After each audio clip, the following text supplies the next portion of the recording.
Bienvenidos al podcast de formación en dermofarmacia. Soy Tomás Muret, vocal nacional de dermofarmacia, y con la ayuda de diferentes compañeros repasaremos e iremos aprendiendo sobre el cuidado y la salud de la piel. ¡Comenzamos! Hola a todos. Es un privilegio para la Vocalía Nacional de Dermofarmacia tener de invitado en nuestro podcast al reconocido dermatólogo, tricólogo y cirujano capilar Sergio Baño Galván. Muchas gracias, Tomás. Es un placer estar aquí con vosotros. Siempre, estoy muy agradecido de compartir experiencias con los farmacéuticos y espero que a lo largo de este podcast podáis sacar ideas interesantes de práctica directa en vuestra oficina de farmacia. Seguro que vamos a aprender muchísimo. Mira, Sergio, me es imposible contar tu currículum porque nos llevaría todo el tiempo del podcast, pero permíteme que cuente algunas cosas. A ver, el doctor Sergio Baño es director de la Unidad de Tricología del Hospital Ramón y Cajal y de la Unidad de Tricología y Trasplante Capilar de la prestigiosa Clínica Grupo Pedro Jaén en Madrid. Nuestro invitado de hoy es doctor en Medicina y profesor asociado de Dermatología en la Universidad de Alcalá. Además, es coordinador de investigación clínica del Servicio de Dermatología del Hospital Universitario Ramón y Cajal y dirige proyectos de investigación en el ámbito de la alopecia. Desde 2015 es director del Máster Internacional de Tricología y Trasplante Capilar de la Universidad de Alcalá. Pionero en el desarrollo de aplicaciones médicas, e-health y teledermatología, es además el presidente de la Asociación de Investigadores en e-Salud y miembro del Board de la European Hair Research Society. Bienvenido, Sergio. A día de hoy eres considerado uno de los mayores expertos en tratamiento capilar a nivel nacional y también podemos decir a nivel internacional, porque me acuerdo que la primera vez que me puse en contacto contigo te pillé en un avión volviendo de un congreso internacional de Tokio donde habías dado una ponencia. Así que, Sergio, cuéntanos antes de empezar, antes de que nos metamos en materia, ¿por qué te impulsó, por qué te metiste en la tricología? ¿Por qué te dedicaste por esta rama de la dermatología? Bueno, gracias, Tomás, lo primero por la presentación. Hace sentirse como una auténtica estrella uno, aunque no sea así.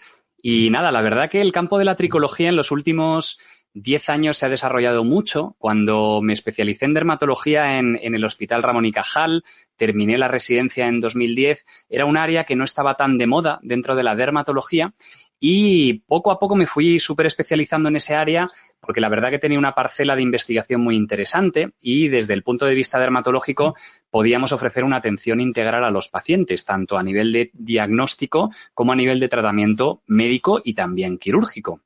Es un área que actualmente podemos decir que es de las que está más de moda dentro de la dermatología. La mayoría de residentes se quiere formar en aspectos de tricología y poco a poco nos fuimos especializando. Desarrollamos en el Hospital Ramón y Cajal una unidad de tricología para problemas capilares graves e investigación. También desarrollamos una unidad en la actividad privada, en la clínica de nuestro jefe, el doctor Pedro Jaén.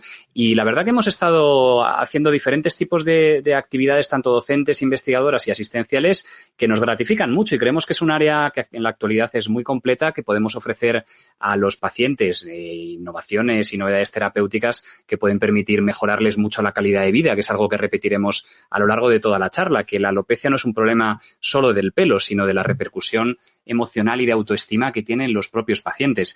Y también, nuevamente, insistir en la importancia de establecer una adecuada comunicación con otros profesionales, en este caso los farmacéuticos, que sois nuestros perfectos aliados en el manejo de estos pacientes con alopecia, porque muchas veces en la consulta no tenemos el tiempo suficiente para darles toda la información que necesitaríamos y directamente van aturullados de información a la oficina de farmacia y nos ayudáis mucho en ofrecerles esa información, la explicación un poco más detallada y ese trato a veces también muy cercano que los pacientes tienen. Yo creo que sois el primer escalón de consulta en muchas ocasiones y yo creo que estas actividades docentes vienen fenomenal. O sea que esa fue un poco la historia, Tomás, de meternos y súper especializarnos en un área que no tenía tanto desarrollo como ahora, pero ahora es una de las áreas de más, actividad dentro de la dermatología.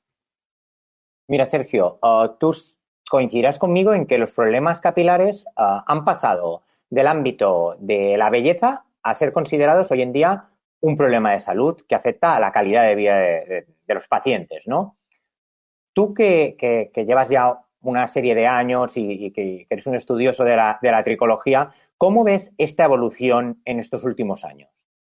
Bueno, realmente yo me sorprendió al meterme en este campo después de haber hecho la residencia en dermatología, haber visto pacientes con problemas de cáncer de piel, problemas graves de la piel y quizá ver cómo el perfil de pacientes con problemas capilares era probablemente uno de los que más afectación tenía en su calidad de vida, de los que muchos lloraban en la consulta, muchas pacientes especialmente, y realmente te dabas cuenta de que a muchas pacientes y muchos pacientes que recibíamos en consulta, la alopecia era en ese momento el principal problema de su vida. Yo he tenido en el Ramón y Cajal pacientes que han intentado suicidarse desafortunadamente por algunas formas de alopecia, como la alopecia areata universal, y realmente vimos que sí que era una ayuda muy importante el ofrecer a estos pacientes posibilidades de tratamiento, información. Muchas veces hay que explicarles si hay tratamientos o si no hay, decirles que no hagan nada, que no pierdan el tiempo, que no van a poder recuperar el pelo y que ya recurran a medidas cosméticas.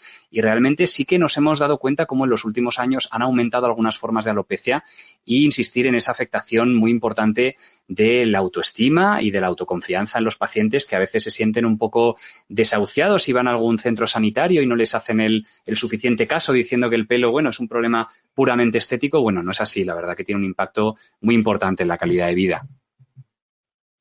Mira, Sergio, antes comentabas que los farmacéuticos son muchas veces el primer escalón, la primera vez donde las primeras preguntas, ¿no? La primera consulta, muchas veces cuando a lo mejor a alguien se le empieza a ver un poco de caída de cabello, pues suelen ir, antes que ir al dermatólogo, al psicólogo, suelen ir a la oficina de farmacia, ¿no? Muy bien, bueno, ¿cómo podemos diferenciar alopecia de caída de cabello? Y luego, ¿cuándo un farmacéutico tiene que saber derivar al dermatólogo? ¿En qué punto es necesario esa derivación? Bueno, esta es una pregunta muy interesante, Tomás. Yo creo que hay que diferenciar entre alopecia o pérdida de densidad capilar y pacientes que tienen un aumento de la caída de pelo. Es decir, el folículo piloso nace en la raíz folicular, en la fábrica del pelo, como explico yo a mis pacientes, que es la estructura que está a 3 milímetros debajo de la piel, y esa raíz folicular va produciendo folículos a lo largo de toda la vida. Y el ciclo folicular normal implica que los folículos se renueven. Igual que las uñas crecen, pues los folículos crecen, se desanclan, se caen y la raíz folicular vuelve a producir un pelo nuevo. Por lo tanto, el que se caiga el pelo no tiene por qué ser preocupante. Lo normal es que se caigan entre 50 y 100 folículos al día y eso no es preocupante. De hecho, hay épocas como el otoño o épocas en las que tengamos un poquito más de estrés que se puede caer un poco más, como luego veremos que es lo que llamamos efluvio telógeno. Por lo tanto, la caída de pelo no debe ser preocupante. El punto preocupante es cuando se produce una pérdida de densidad capilar, es decir, que esa raíz folicular no produce nuevamente el pelo o que lo produce más pequeño, más fino y entonces clarea, se transparenta la piel del cuero cabelludo. Yo creo que ahí está el punto clave. Cuando un paciente tiene o va a la oficina de farmacia por un problema capilar en el cual la clínica es que tiene una aceleración de su ciclo de caída y crecimiento del pelo, mucha caída de pelo, se puede manejar desde la oficina de farmacia.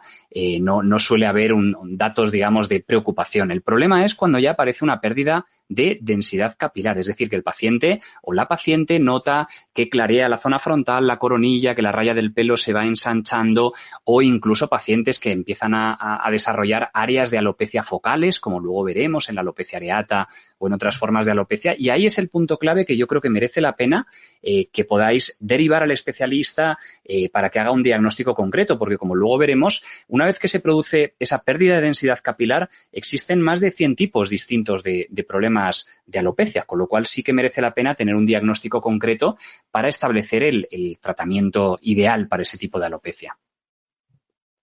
Acabas de decir que existen más de 100 tipos diferentes de alopecia. Bueno, no creo que los podamos repasar todos hoy, sería increíble. Sé que vamos a repasar los más importantes, pero bueno, dinos un poco cuáles son las causas principales de la alopecia y si también existen diferencias entre ambos sexos, porque muchas veces lo centramos mucho al hombre, ¿no? Cuando hablamos de la persona que se está quedando calva, ¿no? Pensamos siempre, cuando pensamos en alopecia, pensamos solo en hombre, ¿no? ¿Hay diferencias entre sexos? ¿Cómo funciona? Sí, la verdad que, bueno, tenemos muchísimas causas de alopecia, desde problemas hormonales, como es la alopecia androgénica, que es la más frecuente, tanto en hombres y en mujeres, como el estrés, que suele ser la causa del efluvio telógeno, pero también hay problemas autoinmunes, por ejemplo, la alopecia areata, o fármacos que inducen una mayor caída de pelo, enfermedades internas que pueden producir también caída de pelo, como el lupus. Bueno, hay más de 100 tipos, como comentábamos, de formas de alopecia distintas.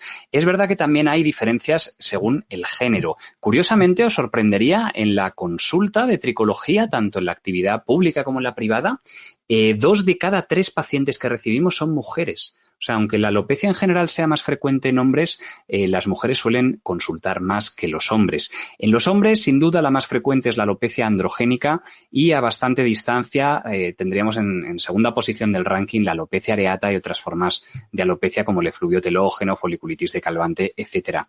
En las mujeres, la alopecia más frecuente también es la alopecia androgénica, pero aquí al segundo lugar se le acerca el efluvio telógeno, que es esta pérdida de pelo producida por el estrés, en las que las pacientes notan que se cae mucho pelo en la ducha, al cepillarse atascan el desagüe con bolas de pelo. A veces vienen a la consulta con las bolsas, con todo el pelo que se les ha caído en un día. Y en tercer lugar tendríamos la alopecia areata, esa forma de alopecia autoinmune. Y aquí destacar en las mujeres, que luego hablaremos de ello, en los últimos años ha aumentado mucho la incidencia de una forma muy peculiar de alopecia, que es la alopecia frontal fibrosante, que son mujeres que pierden la zona pelo en la zona de las cejas y en la zona de la diadema frontotemporal, notan que pierden las patillas, y es una alopecia muy curiosa porque en los últimos años ha aumentado muchísimo su incidencia, y hace 30 años prácticamente no existía. Luego seguramente iremos comentando más, porque es uno de los puntos que más interés suscita actualmente dentro de la tricología. Una pregunta clave es si la alopecia se puede prevenir de alguna manera, ¿no? Si se puede, si tenemos algún método de conseguir parar esa caída, ¿no? Y otro cosa importante que nos han preguntado, que tenemos la duda, es un poco, sobre todo, sabes que los tratamientos oncológicos hay mucha pérdida de cabello, es uno de los puntos, como sabemos, que más afecta a la persona, ¿no? Al paciente. ¿Qué opinas tú de los tratamientos con frío para evitar la caída, ¿no? Durante la quimioterapia, sobre todo? A ver si nos puedes explicar un poco. Bueno, Tomás, aquí hay 2 preguntas muy interesantes. La primera, respecto a si se puede prevenir la alopecia. Bueno, depende del tipo de alopecia, pero por lo general no se puede prevenir la alopecia. Muchos pacientes nos preguntan, mi padre es calvo, mi madre tiene alopecia, ¿puedo prevenir el desarrollar una alopecia androgénica? A día de hoy no existe ninguna terapia preventiva. Lo que sí que existen son métodos de diagnóstico no invasivo para poder hacer un diagnóstico precoz antes casi de que se note nada a nivel clínico, y en ese momento utilizar tratamientos de diferente índole que permiten que esa alopecia ya presente no progrese. Ahora bien, sí que existe un tipo particular de alopecia, como bien comentabas, que es la alopecia post-quimioterapia. Conocéis que hay quimioterápicos, lo cual es muy frecuente, por ejemplo, en el cáncer de mama, que inducen un daño sobre las células madre foliculares y producen que se caiga el pelo. En 2-3 semanas de iniciar la quimioterapia se cae todo el pelo del cuero cabelludo, y esto es algo que suele ser dramático para las pacientes que tienen que someterse a quimioterapia, por ejemplo, por un cáncer de mama, por la estigmatización de verse diferentes, que el resto de gente sepa que les ha ocurrido algo.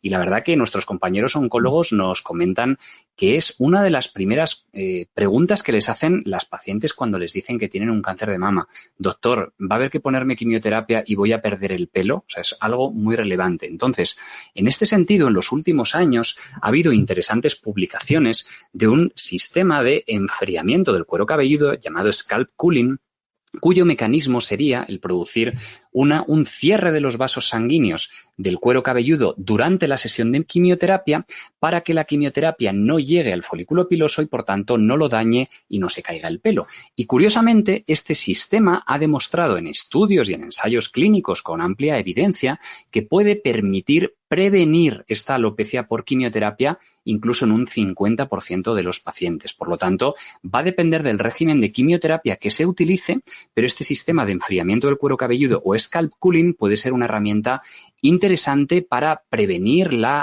alopecia post-quimioterapia en tumores como el cáncer de mama. Es algo que todavía no está implementado en nuestro país, se realiza por empresas privadas que afortunadamente solo aplican los costes en caso de que sea efectivo, pero yo creo que es una herramienta que va a tener bastante desarrollo en los próximos años. Se utiliza bastante en Estados Unidos y desde el punto de vista dermatológico sí que tiene nuestro aval como terapia preventiva para alopecia post-quimioterapia. Muy interesante, Sergio. Me gustaría preguntarte, en el ámbito de la alopecia, ¿qué novedades tenemos? ¿Qué nos puedes contar de los avances en los últimos años? Dentro del ámbito de las alopecias, aprovecho para contaros algunas novedades que ha habido en tricología en este año 2021 y a finales del 2020, porque son los aspectos que los pacientes nos suelen preguntar más y que la verdad que es, yo creo que os va a interesar mucho conocer nuestra visión. En primer lugar, sería acerca de los nuevos tratamientos en alopecia androgénica, especialmente en alopecia androgénica masculina, pero también en alopecia androgénica femenina. Y quería comentar en este aspecto 2 puntos. El primero, el uso del fármaco inhibidor de la 5-alfa-reductasa dutasterida, tanto vía oral como en forma de microinyecciones. Conocéis que en el tratamiento de alopecia androgénica masculina, clásicamente hemos utilizado mucho finasteride, que es un inhibidor de la 5-alfa-reductasa, que se descubrió utilizándolo para hiperplasia benigna de próstata. Pues bien, dutasterida oral se ha demostrado que tiene una efectividad incluso mayor, con un perfil de seguridad similar a finasterida, y actualmente lo utilizamos incluso como tratamiento de elección en varones con alopecia androgénica. Este medicamento tiene algunas ventajas frente a finasterida, como que tiene una dosis media, una vida media mayor que finasterida y cuya dosis es menor, y muchas veces no tenemos que hacer tratamientos diarios, sino utilizamos tratamientos 2 o 3 días en semana. De la misma forma, este medicamento se puede utilizar en forma de microinyecciones en el cuero cabelludo y permite a los pacientes disminuir la dosis necesaria de tratamiento vía oral. El segundo punto dentro de la alopecia androgénica, que seguro que suscita muchas preguntas, es el uso de minoxidil oral a dosis bajas, que es un tratamiento que es de los que más de moda está tanto en hombres como en mujeres con alopecia androgénica, y que vamos utilizando cada día más, y es una de las terapias que probablemente más utilicemos actualmente en diferentes formas de alopecia. Y luego comentaremos algo también de alopecia y coronavirus. Interesantísimas estas novedades. Nos has hablado de dutasterida y minoxidil oral, 2 medicamentos que en principio no están indicados para alopecia. Me gustaría que nos explicases por qué estáis utilizando tantos medicamentos off-label para el tratamiento de la alopecia androgénica. Sí, Tomás, antes de empezar la charla lo comentábamos, que antiguamente prácticamente solo teníamos finasteride oral y minoxidil tópico para alopecia androgénica. Actualmente, en los últimos 6-7 años, ha aumentado el número de terapias dentro de nuestro arsenal terapéutico que podemos ofrecer a los pacientes, y eso nos permite individualizar los tratamientos, porque al final la clave dentro del tratamiento de cualquier alopecia androgénica es que el paciente o la paciente debe mantener el tratamiento a largo plazo, con lo cual debe tener una buena adherencia terapéutica, y el disponer de nuevas herramientas de tratamiento, herramientas, por ejemplo, inyectadas, que nos permite hacer tratamientos cada 3, 4 o incluso cada 6 meses sin tener que utilizar tanto tratamiento tópico o tratamiento vía oral, o el hecho, por ejemplo, del minoxidil, no tener que aplicarlo mañana y noche de forma tópica, sino utilizarlo vía oral combinado con el tratamiento tópico, pero 3 noches en semana, o el disponer de nuevos medicamentos que no sea necesario utilizar vía oral todos los días, como por ejemplo dutasteride, que hay muchos hombres que les mantenemos simplemente con 2 cápsulas a la semana, nos ha permitido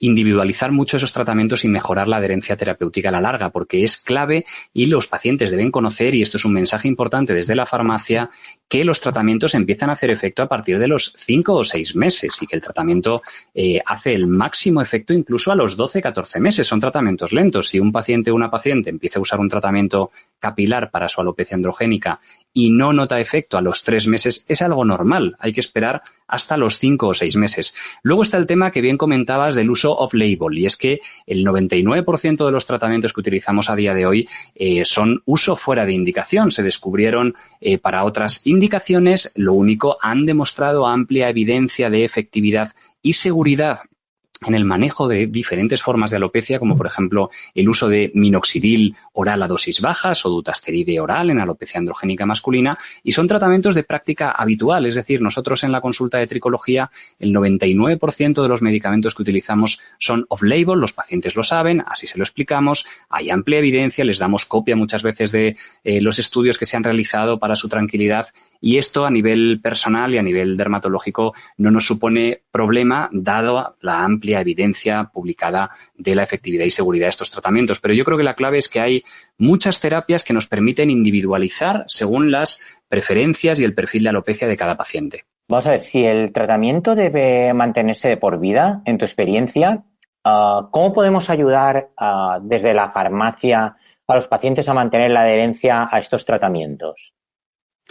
Bueno, esta pregunta que siempre nos la hacen los pacientes, no me gusta hablarles de tratamiento de por vida, porque son palabras mayores, implica ya 30, 40 años vista. ¿Quién sabe qué pasará de aquí a siquiera 10 años? Probablemente ya lleguen tratamientos nuevos, células madre, y a lo mejor no hay ni que tomar medicamentos. Entonces yo les digo que a día de hoy el tratamiento hace efecto mientras se utilice y que, por tanto, en los próximos años, 4 o 5 años, tendrán que mantener este tratamiento hasta que lleguen nuevas novedades. O a algunos pacientes también les digo, hasta que les deje de importar el pelo y en ese momento pase la fase de su vida que les es relevante tener el pelo mejor, dejan el tratamiento y sigue la evolución de su alopecia. Entonces, yo creo que desde la oficina de farmacia tenéis un papel fundamental, porque los pacientes os van a ver mucho. Entonces podéis hacer ese hincapié en la importancia de mantener el tratamiento, que no lo dejen, que no hagan descansos dentro de la alopecia androgénica, porque si no perderían el efecto.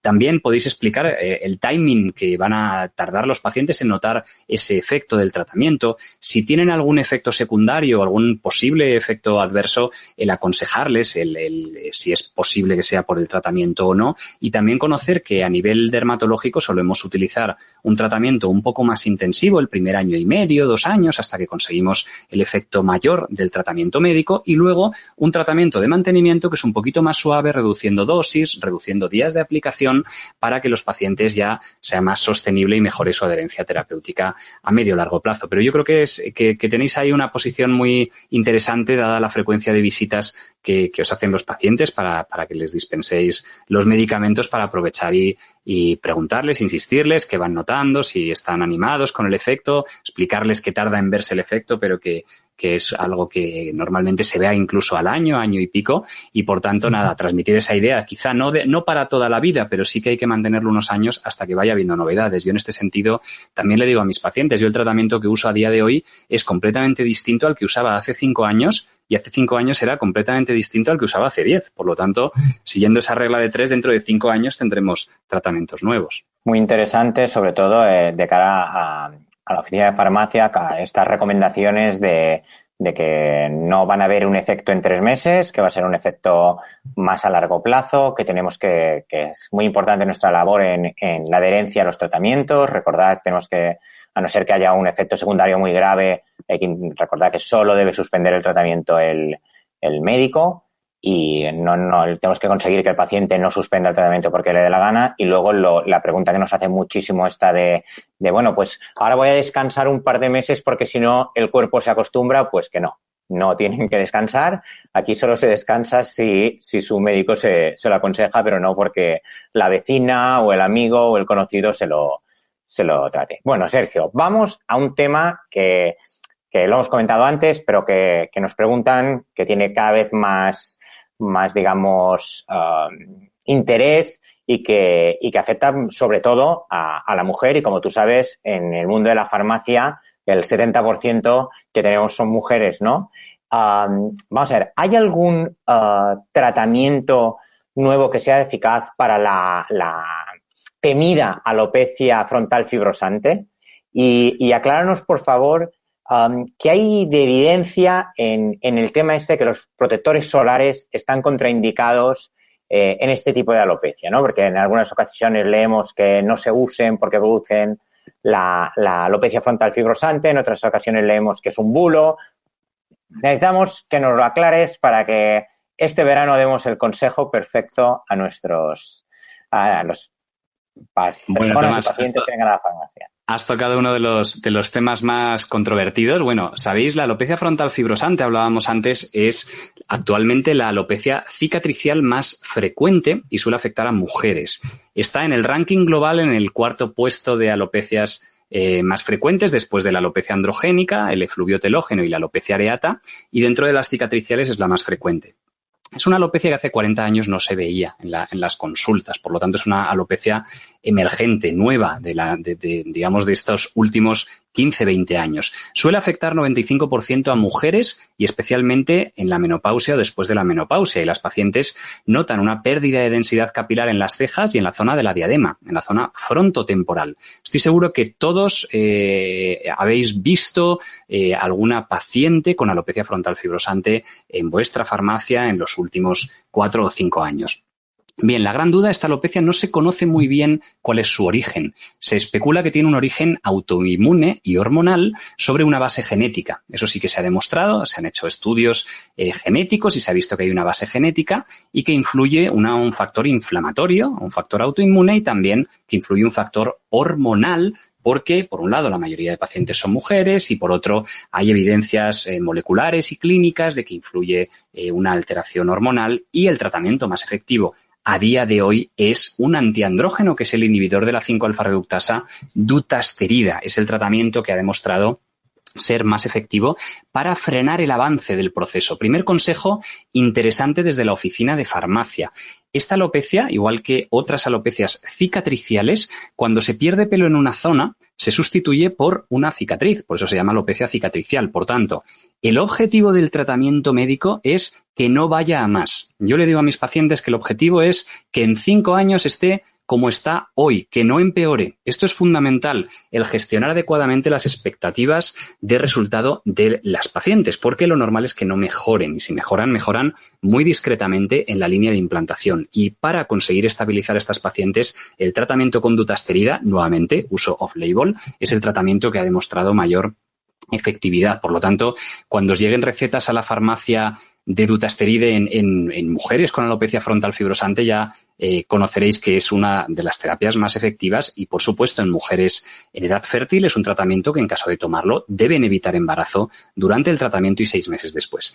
Pero bueno, yendo al punto crítico del tema de alopecia frontal fibrosante, es que al ser una alopecia emergente de los últimos años, se ha especulado también que pueda tener relación con algún factor ambiental de la vida más reciente y que por ello haya aumentado mucho su incidencia en los últimos años. Y aquí se han realizado diferentes estudios epidemiológicos que han visto una asociación entre el uso de fotoprotector y algunos otros cosméticos y el desarrollo de la alopecia frontal fibrosante. En concreto, que esto merece la pena detenernos en ello, lo que se ha visto es que las mujeres con alopecia frontal fibrosante utilizaban de forma más frecuente los fotoprotectores que las mujeres de su misma edad y entorno que no tenían alopecia frontal fibrosante, que usaban los fotoprotectores en un porcentaje menor. Esto se ha corroborado en estudios tanto en España, en Australia, en Reino Unido, bueno, en diferentes entornos por diferentes grupos de investigación, pero claro, esto no implica una relación causal. Yo creo que es una línea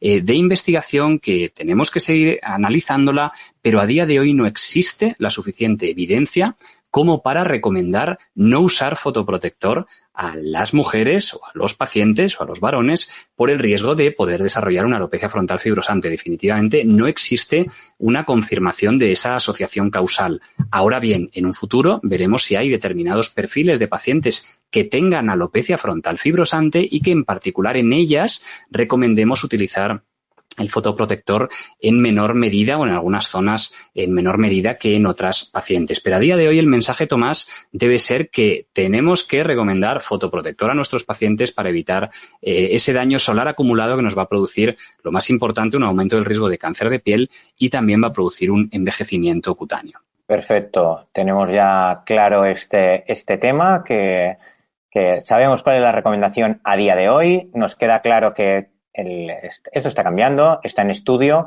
Puede ser que a lo mejor solo sea algún tipo de fotoprotector, puede ser que sea a lo mejor algún tipo de filtro, todo puede cambiar, pero a día de hoy ha quedado claro el mensaje de que la fotoprotección sigue siendo primordial.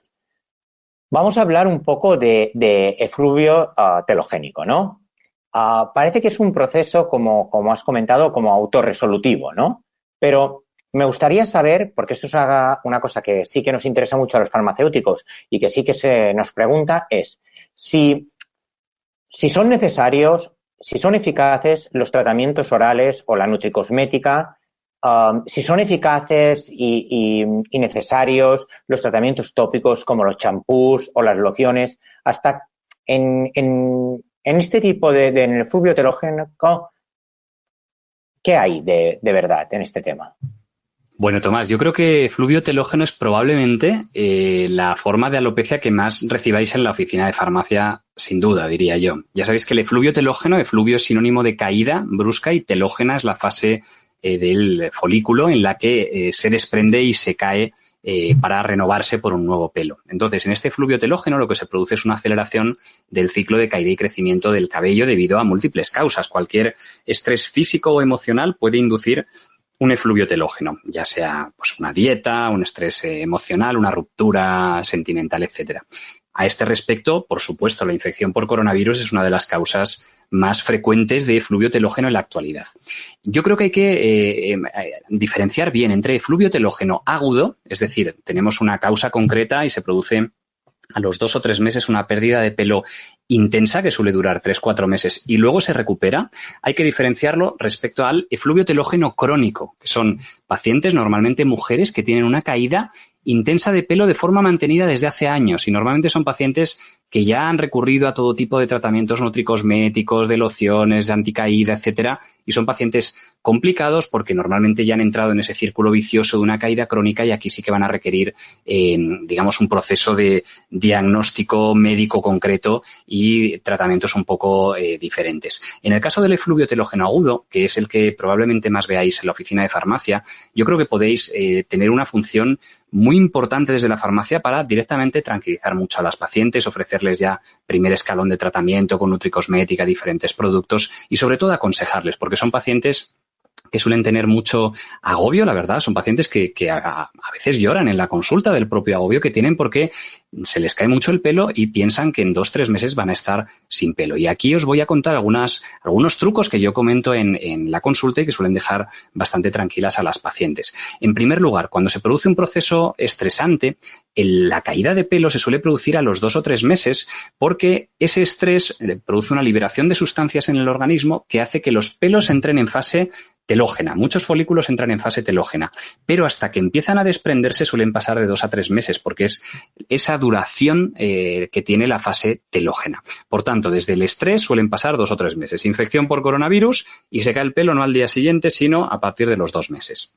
Bien, segundo consejo. Cuando se produce ese proceso, yo siempre le digo a mis pacientes que el pelo se está desanclando de la raíz, pero la raíz funciona bien y va a volver a producir un pelo exactamente igual que el anterior, porque si no estuviera produciendo pelo nuevo, lo que tarda en perderse todo el pelo del cuero cabelludo son 2 semanas, que es lo que ocurre en la alopecia por quimioterapia, que antes comentábamos. Entonces, primer error que suelen cometer las pacientes. Digo las pacientes porque al tener el pelo largo, más frecuentemente suelen notar más esa caída de pelo. Como el momento del día en el que notan más la caída es al lavarse el pelo, suelen asociar la caída al lavado y tienden a lavárselo menos. Pero eso, lejos de producir una mejora, produce un empeoramiento, porque ese pelo que tenía que haberse caído al traccionar de él se sigue desanclando de la raíz, pero se queda adherido a la raíz y se va a desprender cuando la paciente se lave el pelo 5 días después y, por tanto, van a notar 5 veces más caída. O sea que el primer consejo importante cuando veáis un efluvio telógeno en la oficina de farmacia es que se laven el pelo y se cepillen el pelo de forma frecuente. Ese pelo que está destinado a caerse tiene que caerse para que crezca ya el pelo nuevo en fase anágena o fase de crecimiento. Bien, el papel de los nutricosméticos, de las vitaminas. Hay estudios que han relacionado una acción positiva, digamos, discreta en algunas formas de efluvio telógeno agudo. Mi experiencia es que suelen ser útiles, ya no sabemos si por efecto placebo o por efecto real, pero es verdad que muchas pacientes necesitan el recibir un tratamiento nutricosmético y estar haciendo una terapia que, por otro lado, por los principios activos que tiene el nutricosmético, puede ayudar, insisto, en algunas formas de efluvio telógeno. Ahora bien, aparte del nutricosmético, si tuviera que hablar en mi experiencia clínica, creo que el 95% del efecto de mejora de un efluvio telógeno va a ser la información y la tranquilidad que deis a los pacientes, la explicación que les deis, que es un proceso de renovación del pelo, pero que van a mejorar, que van a tardar en mejorar por lo menos 2 o 3 meses, pero que no se agobien, que es un proceso en el que el pelo sigue creciendo y en unos meses va a mejorar mucho. El lavado frecuente, y eso en mi experiencia es 95% de importante respecto a 5% de importante de otros tratamientos. En los efluvios telógenos crónicos sí que recurrimos a otras terapias, como puede ser el minoxidil oral, el plasma rico en plaquetas, etcétera. Son casos algo más complicados y ahí sí que los pacientes suelen agradecer un seguimiento estandarizado con fotografías y un seguimiento un poquito más detallado y específico para analizar la evolución de esa alopecia. Pero en concreto y en resumen, yo os diría que el efluvio telógeno, quizá lo más importante es la gestión de la información que podáis dar a vuestros clientes en la oficina de farmacia y, sobre todo, saber que si en algún momento se observa una pérdida de densidad asociada, que puede haber una alopecia androgénica asociada u otro tipo de alopecia, que ahí es el momento en el que les podéis aconsejar consultar con un especialista. Muchas gracias, Sergio. Has hablado de la importancia de que se podían seguir lavando frecuentemente el pelo, que se podían seguir peinando, que era importante a la medida que vas hablando no me da tiempo a hacerte preguntas y ir apuntando cosas que me parecen muy interesantes, ¿no? Pero un tema es que nosotros nos enfrentamos cada día a numerosos falsos mitos sobre la caída del cabello, ¿no? Has hablado tú del lavado frecuente, que es un mito de si te lavas el pelo cada día te vas a terminar quedando calvo, ¿no? De los tintes, de los secadores, de que si son necesarios luego también hay mucha información, sobre todo hoy en día que hay mucha influencia de tratamientos de toxificantes capilares, que como dermatólogo en todos estos casos, ¿cómo lo ves? ¿Qué crees que hay de verdad, de mentira? Bueno, aquí es un tema muy interesante el tema de los falsos mitos. Bueno, en general, los cosméticos externos que utilicemos, pues ya sea gomina, laca, tinte, determinado champús, etcétera, no suelen tener un efecto, un impacto significativo sobre la evolución de una alopecia androgénica de otras formas de alopecia. En este sentido, yo tranquilizo mucho a los pacientes. El que se laven el pelo a diario, utilicen gorra, utilicen gomina, no va a hacer que desarrollen una alopecia androgénica o que el pelo se les afine. Es un problema que sucede a nivel de la raíz folicular, 3 milímetros debajo de la piel, y tiene unas causas específicas, causas hormonales o causas autoinmunes, etcétera. Por lo tanto, en ese sentido, transmitir tranquilidad a los pacientes. Y en este sentido es lo que podéis aconsejar desde la oficina de farmacia. Ahora bien, en los últimos años me he ido dando cuenta que los tratamientos cosméticos y especialmente muchas veces los consejos que dais desde la farmacia son un complemento muy importante para los pacientes que están ya realizando un tratamiento médico por diferentes motivos. Aunque, por ejemplo, un champú no vaya a tener un efecto real de engrosar el pelo en una alopecia androgénica, sí que va a permitir que los pacientes y las pacientes noten una mejoría cosmética relativamente rápida en su pelo y eso les permita tener una mejor adherencia a los tratamientos médicos, que son los que a la larga sí que van a conseguir que el paciente no vaya perdiendo densidad, pero son un complemento muy importante y que a los pacientes realmente cada vez lo demandan más en las consultas de dermatología, que les demos tratamientos cosméticos, les demos un consejo de qué tipo de champú utilizar, qué tipo de acondicionador, que si tienen el pelo seco, cómo lo pueden mejorar. Y aunque esto no vaya a influir a la larga en la evolución, ni nadie se vaya a quedar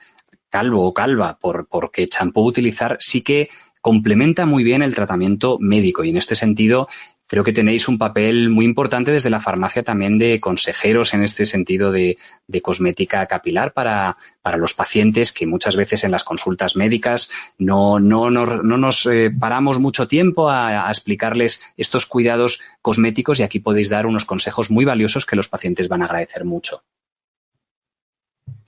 Muy bien, muchísimas gracias, Sergio. Vamos a ver un tema, vamos a entrar en un tema polémico que te afecta a ti directamente como tricólogo, ¿no? Que es el tema de los famosos viajes a Turquía para realizarse trasplantes capilares o ahora incluso estos anuncios que hay de ya no importa que vayas a Turquía porque ahora por muy poco dinero, al mismo precio que Turquía, te los puedes hacer en Madrid.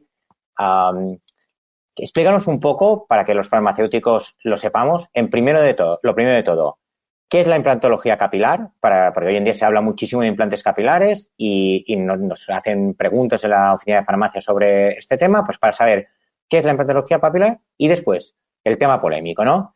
¿A qué se debe esta diferencia de precios, ¿no? ¿Por qué la gente decidió irse a Turquía? ¿Por qué es tan barato? Hay un centro súper barato en Madrid y otro que es caro. Un poco este tema, un poco así escamoso, digamos. Bueno, Tomás, es un tema muy interesante. En primer lugar, la cirugía capilar, trasplante capilar u otros sinónimos como microinjerto o injerto capilar es una cirugía mínimamente invasiva que realizamos como complemento, en primer lugar, al tratamiento médico. Esto es muy importante. Cuando hacemos un trasplante capilar, siempre debe ir acompañado del adecuado tratamiento médico. ¿Por qué? Porque cuando ponemos o trasplantamos el pelo que trasplantamos viene de una zona que es la zona de la nuca, que es un folículo resistente a la alopecia genéticamente, no tiene receptores hormonales, por lo tanto, allá donde lo pongamos no se va a perder. Pero claro, el proceso del trasplante capilar no cura la alopecia androgénica, por lo tanto, si el paciente o la paciente le hacemos un trasplante y no hacemos el adecuado tratamiento médico, el pelo trasplantado no se va a perder con el paso de los años, pero el resto del pelo lo va a ir perdiendo y su alopecia va a ir evolucionando. Por lo tanto, eso de voy a ir a la consulta, voy a ir a Turquía a hacerme un trasplante porque no quiero tomar ningún tratamiento, es un error. El trasplante siempre debe ir acompañado de un tratamiento médico y, de hecho, lo ideal es primero hacer un tratamiento médico, estabilizar la alopecia del o de la paciente, incluso conseguir que mejore y posteriormente valorar el trasplante capilar. Os comentaba que es una cirugía mínimamente invasiva, pero bueno, es una cirugía, debe realizarse en quirófano y con unos medios de seguridad imprescindibles para no solo realizar la cirugía y tener éxito y efectividad, sino realizarlo en las mejores condiciones de seguridad para el paciente.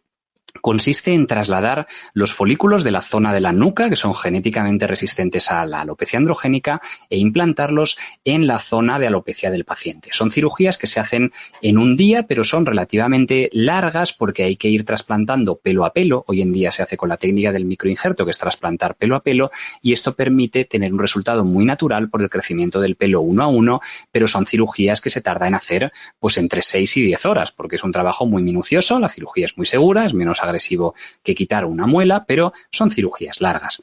Entonces, la diferencia, la gran pregunta de muchos pacientes que es, oye, ¿a qué se deben estas diferencias tan importantes de precio? Os diría yo, incluso desde 1.000 euros hasta 15.000 euros, podríamos decir, en un margen dentro de nuestro país.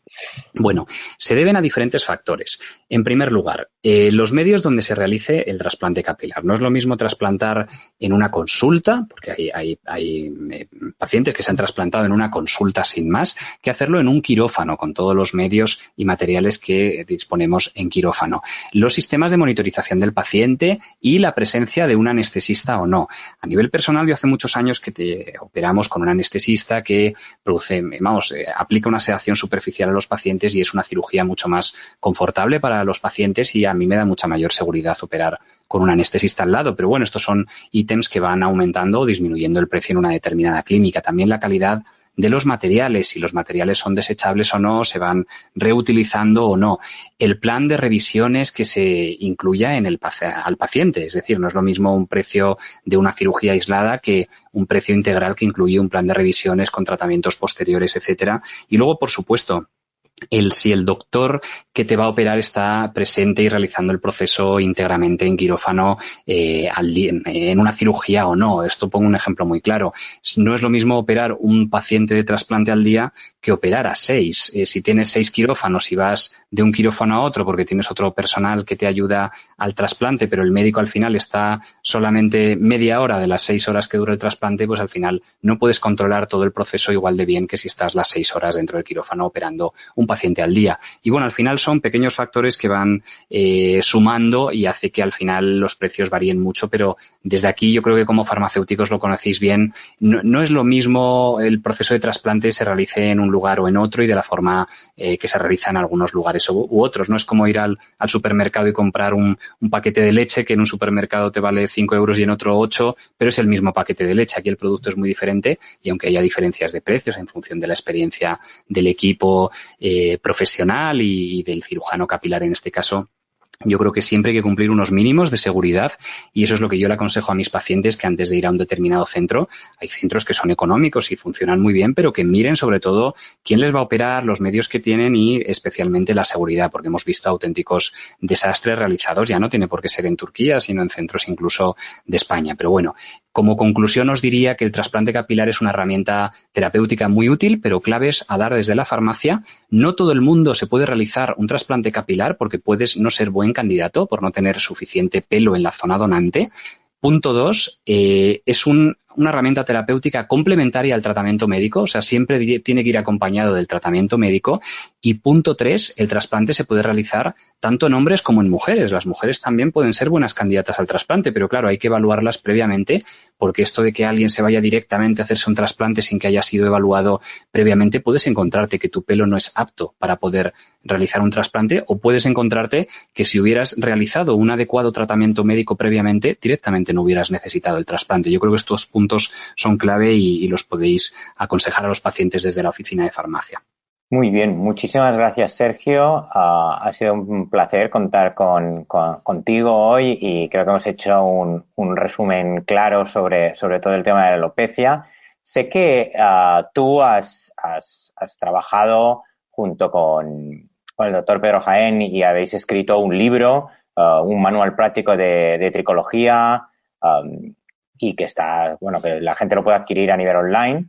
Y me gustaría que nos comentases un poco qué nos podemos encontrar en este manual y si crees que también puede ser interesante para los farmacéuticos, porque conozco algunos que ya lo han adquirido y les ha parecido algo muy interesante. A ver, que nos cuentes un poco de qué va, qué contenido hay y si está enfocado, me imagino que estará enfocado para, sin lugar a duda, para tricólogos, pero si también nosotros podemos obtener una información. Gracias, Tomás. Sí, la verdad que cuando nos animamos a escribir este manual práctico de tricología, que es un libro relativamente pequeñito y con muchas imágenes, pretendimos cubrir la necesidad de tener un manual resumido del manejo y algoritmos de cómo tratamos las diferentes formas de alopecia y cómo podemos identificarlas. Porque hasta ahora había grandes tratados de tricología que si alguien quería tener una lectura rápida, pues era menos operativo. Y aunque está destinado a dermatólogos, por supuesto que, bueno, a mí me han adquirido el manual, incluso han venido con él algunos pacientes propiamente. Por supuesto que yo creo que para farmacéuticos puede tener mucho interés para que veáis en los algoritmos diagnósticos y terapéuticos que utilizamos en diferentes formas de alopecia. Muchas gracias, Sergio. Ha sido un placer poder contar con tu testimonio en el podcast. Creo que hemos hecho un resumen claro y actualizado de lo que hay que saber sobre alopecia desde la farmacia. Ha sido un placer, Tomás. Encantado de estar aquí con vosotros. Muchas gracias. Nos despedimos dándole las gracias al doctor Sergio Bañó por todo el tiempo que nos ha dedicado y esperando que os haya gustado. Muchas gracias por escucharnos.